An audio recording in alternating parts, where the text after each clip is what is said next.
पीउ खे फांसीअ खां बचाइण लाइ बेनज़ीर भुट्टो जी हिकमत अमली कामयाब न थी सघी।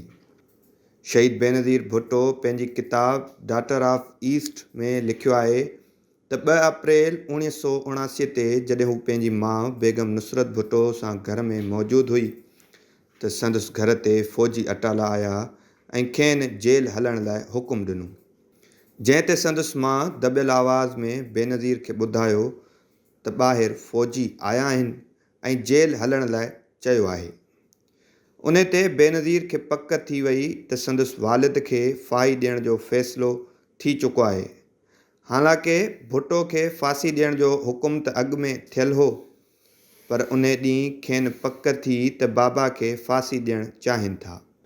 उन वक़्तु बेनज़ीर पंहिंजे मुलाज़िम इब्राहिम ज़रिए पैगाम लिखियो ऐं अवाम खे ज़ुल्फ़कार अली भुट्टो जी फांसीअ वारी ख़बर खां बाख़बर करिणो हो त कंहिं न कंहिं तरीक़े सां फांसी ॾियण खां रोकियो वञे, पर संदसि इहा हिकमत अमली कामयाब न थी ऐं ॿिन्ही माउ धीअ खे जेल वञिणो पियो।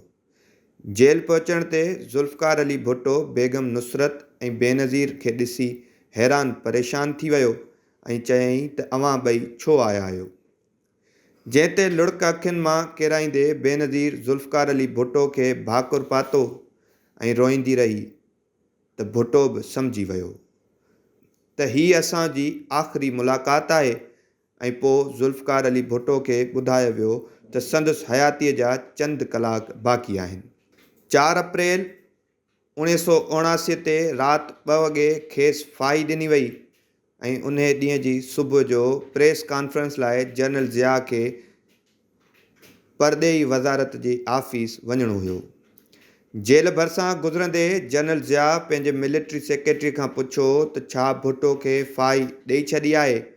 जवाब में हा ॿुधण बाद जनरल ज़िया ॾुख जो इज़हार कंदे गाॾीअ में वेही दुआ लाइ हथ खयां।